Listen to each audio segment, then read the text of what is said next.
Hi, Stephen. Thank you so much for joining me today. Thanks for having me. We have been chatting a little bit, and I know that your content on Instagram is really focused around like visiting Walt Disney World for introverts. And, my content is more focused around like neurodivergent travel. But I think that there are some things that your content in what you're sharing is definitely something for my audience.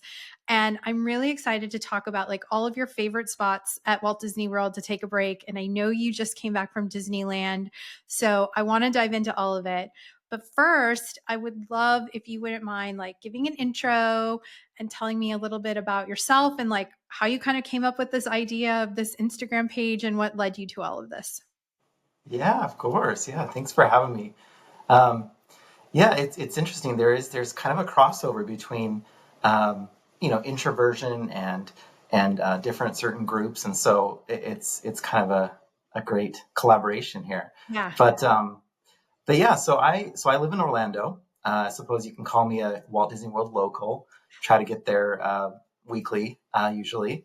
But we moved down here about 3 years ago, originally from the West Coast. So actually, Disneyland was my home park for quite a while.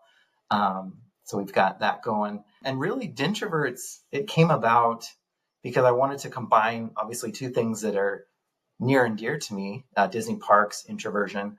I grew up as that shy, anxious, introverted kid, Mhm. and it wasn't until I was an adult that I really started to learn about what it is to be an introvert, what is introversion really, and and I also realized how amazing it is to be an introvert, and I started to embrace it more. But then you've got these busy, loud, crowded theme parks, and you wonder how does that work? How does that even make sense? But somehow it does. It's kind of the perfect place for us. Yeah, and I also discovered along the way there's just a lot of us out there, these quote unquote dintroverts, as I like to call them. So there's a few of us out there, and I wanted to share my experience and help out fellow introverts with ways to enjoy the parks more than they already do. So Yeah. Yeah, no, that's great. I mean, I mentioned at the start of this that my son has autism and, he struggles a lot with like a lot of crowds. And really like Disney can be very overwhelming, even for people that are not on the spectrum or under that neurodivergent umbrella. So we take a lot of breaks. I have not taken my kids to Walt Disney World, mainly because I am on the West Coast and I think you have to get the perfect timing because I think my kids will melt like in the summer. yes. So I'd love to know first, like, what is your favorite break spot? Or, and I know there are multiple parks at Walt Disney World, but like maybe we can talk about Magic Kingdom first. Maybe what are your favorite break spots there? And then is there one park better than the other? Like I think Animal Kingdom is kind of quieter. Like where are your go-to spots in the parks for breaks? Yeah. Yeah, it's a great question because I'm always on the lookout for those spots. And I mean, ideally, if you're completely tapped out, you can head back to your resort. But Walt Disney World's a huge place, right? So it's eats up a lot of your park time if you go back and forth. So yeah, it's important to figure out some spots that are right in the park if you can. So like Magic Kingdom, I would say one of my favorites would be it's an area behind. There's a year-round Christmas shop in Mhm. Liberty Square, and I like that it's pretty centrally located within the park, so it's not like you have to trek across the park to get to this spot. It's kind of right in the middle, um, and you've got some trees to keep it shaded, which of course is very important in Florida Yeah. with the heat and everything. And there's some picnic tables, benches, so you're likely to find an empty spot. I've had really good luck with that one back there. Yeah. Um, what I also think is important to share, and I think a lot of people know this, is like not only the multiple parks at Walt Disney World, but the parks are just a lot larger. When you compare to Disneyland, it's much more small, it's very condensed. So you're feeling that like times almost 10 with the amount of people Yeah. there. So, I just really think it's just nice to kind of be able to identify those spots early on, like use your map And if you are feeling like you need a break, head to one of those spots. And like you said, you can always head back to your hotel. It is easier at Disneyland when you are staying on property versus Walt Disney World. But I'm also like an advocate for like, it's okay to call it in the middle of the day. Like, Yeah. make sure everyone is good because you don't want Yeah, anyone to like never want to come back to either Disneyland or Walt Disney World. So, exactly. Yeah. so Walt Disney World has a lot of festivals and special events. How do you kind of navigate those festivals for, introverts or people that need either some extra space or breaks? I mean, I think I saw in one of your stories, like, don't go the first day. Like, what are some of your tips that you share about kind of navigating those festivals? Yeah.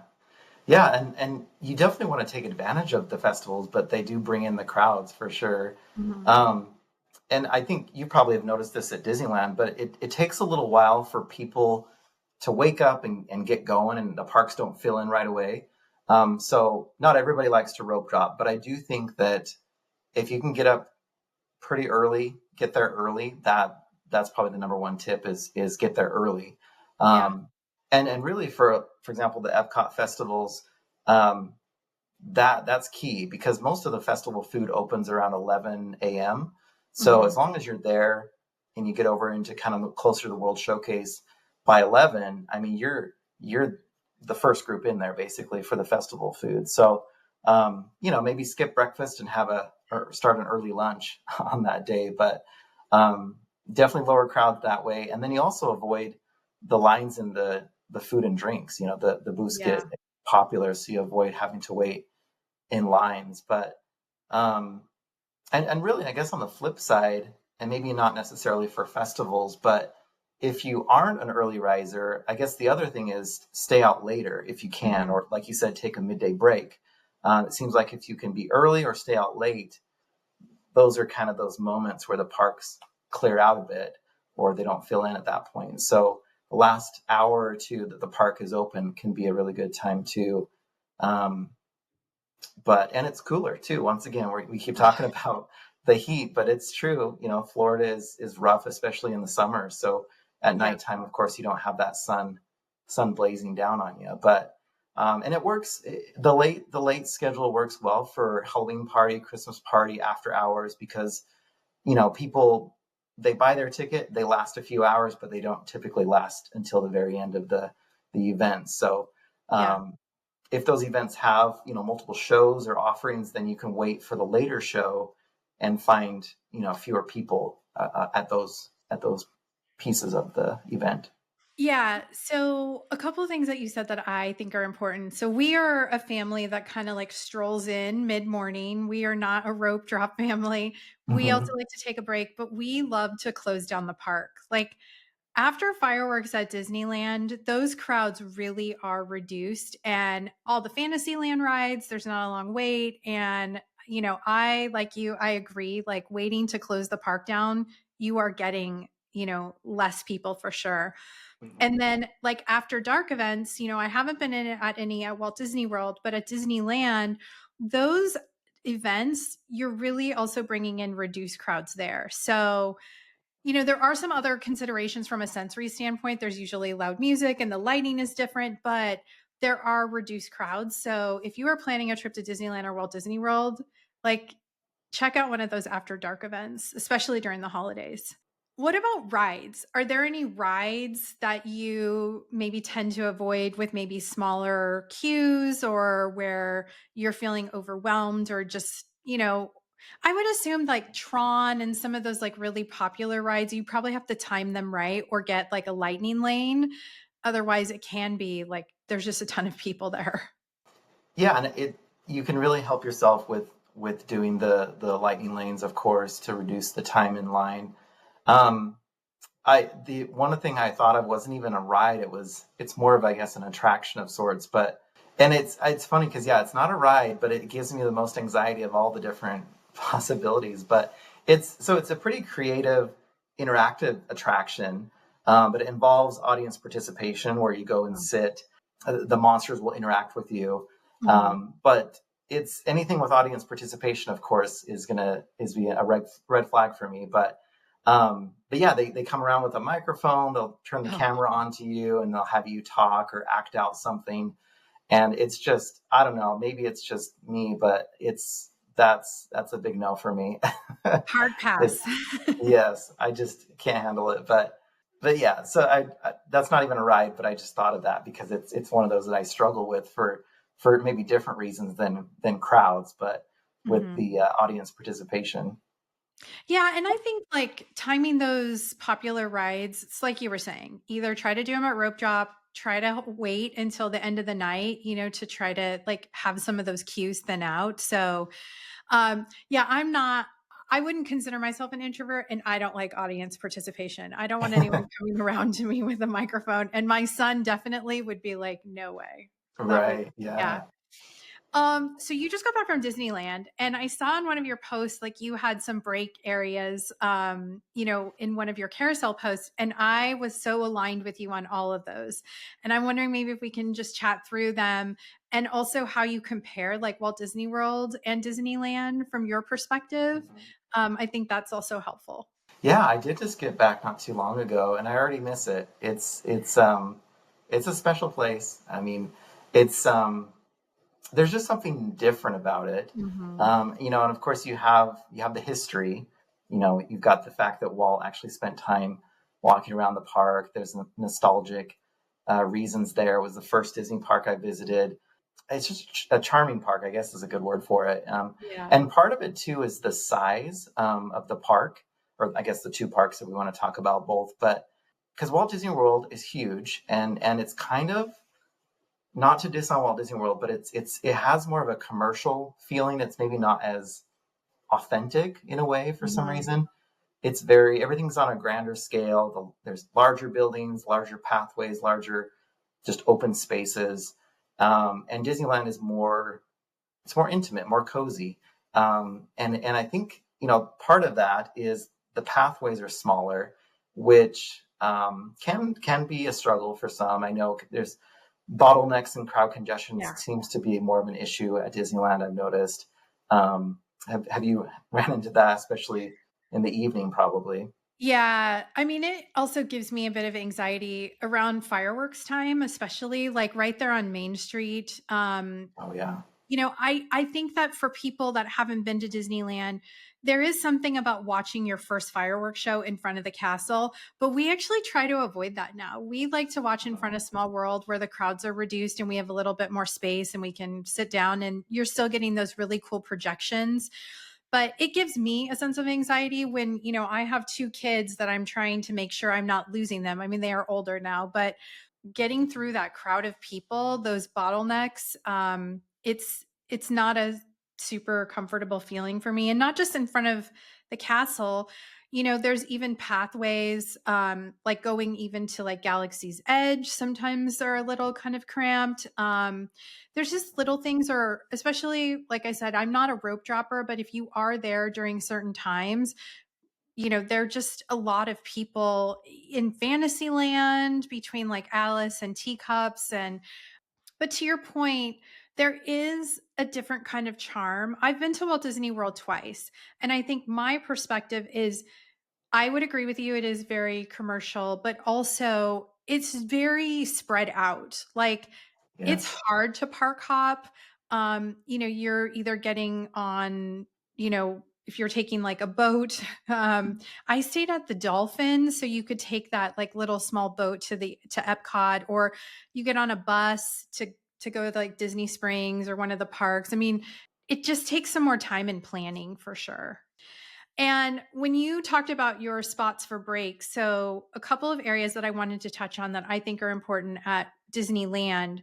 So, Mhm. where Harbor Galley is, there is a seating area, those extra tables right there. Like you can have an extended break. And I think you featured that in one of your stories or posts on Instagram. Like that is a really great spot that people just think, I'm going to eat and run. Like there's more space there. You can spend time.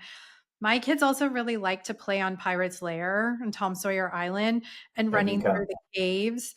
I just think there's like a lot of spots that people don't realize. And also, to me, like Walt Disney World and Disneyland, it's not all about rides. There's so many Mhm. other things to do that people don't think about. Yeah, just the atmosphere, I think, too, is just to, grab your favorite snack and go sit on a bench, people Yeah. watch and have your snack. And yeah, I think we get in those modes where it's like, I got to go from one attraction to the next, but it's also nice just to slow down and kind of take it easy for part of the day at least. Everyone needs a break. Sometimes Yeah. we just take a ride on the train or we'll get on the monorail and, we'll just do some other things. What would you say is your best advice for introverts or those that maybe have a hard time with crowds, either going to Disneyland or Walt Disney World? This is as simple as have a good plan. I will say that, but we can dive into that more. But and this really isn't, I don't think it's all that difficult for introverts necessarily because we tend to be planners in our personal lives and park lives. For me, and I like to speak for other introverts, but I don't know if it's always the case, but I want to avoid surprises. I don't like Mhm. the unknown. And Yeah. so one way to avoid that is to have some sort of good plan in place.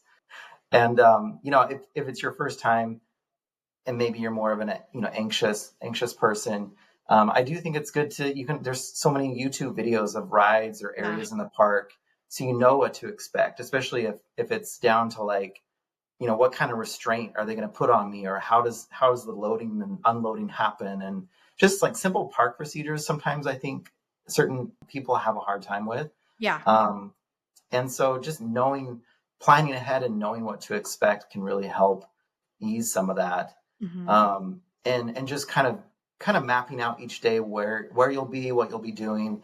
I know not everyone's personalities like having, more of a checklist, but me personally, I like to have that handy. I can, go here, check it off, go there, check it off. It keeps me engaged, and I know what's going to happen next. It's always in the back of my mind.